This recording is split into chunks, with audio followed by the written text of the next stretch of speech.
RDO Srilekha వ్యవహార తీరుపై దళిత మహిళా ప్రజా సంఘాల రాజకీయ పార్టీల జర్నలిస్టుల నేతలు మండిపడ్డారు.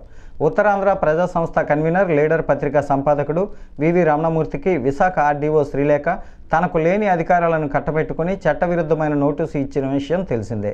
ఆర్డీఓ శ్రీలేఖ పంపిన నోటీసులు ప్రజాస్వామ్యాన్ని అవహేళన చేస్తూ చట్టవిరుద్ధంగా ఉన్నాయని, దానిని వ్యతిరేకిస్తూ శనివారం ఉదయం నగరంలోని పౌర గ్రంథాలయంలో ఏర్పాటు చేసిన మీడియా సమావేశంలో వారంతా భగ్గుమన్నారు.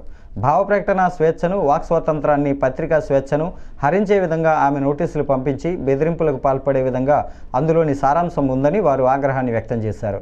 మీడియా ప్రతినిధులు ప్రజలకు వాస్తవాలను వెల్లడి చేసే హక్కు ఉందని, ఆమె పంపిన చట్టవిరుద్ధమైన ఈ నోటీసు దానిని నిరాకరిస్తుందని, విశాఖలో అనేక భూముల కుంభకోణాలు జరుగుతున్నాయని, నిత్యం పత్రికలు, ఛానల్స్ వాటిని వెలుగులోకి తీసుకొస్తున్నాయని గుర్తు చేశారు.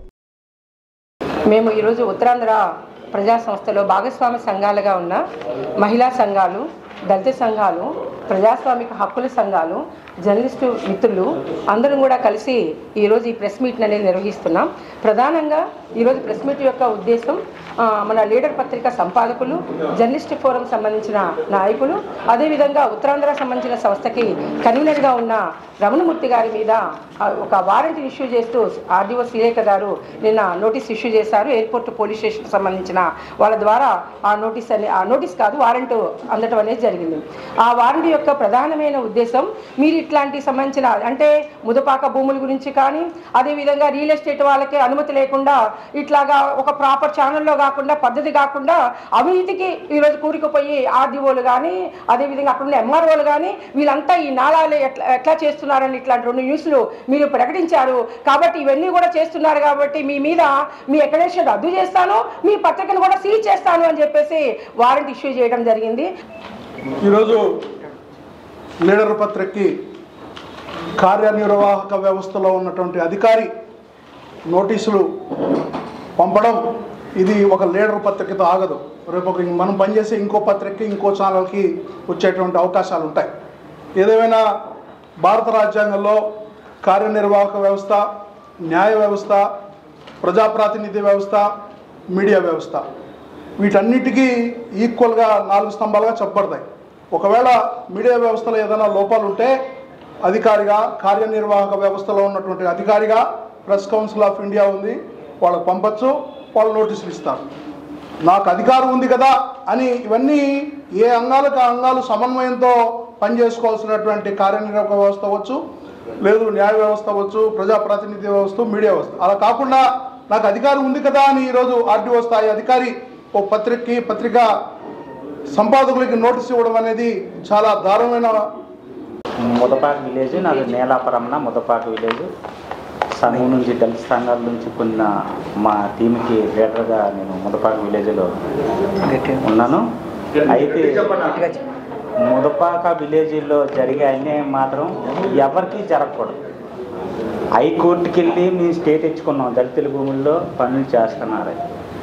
అయితే కంటెంప్ట్కి కూడా 12 మంది అధికారులపై వెళ్ళా సరే కోర్టు ఆర్డర్ ఇచ్చింది.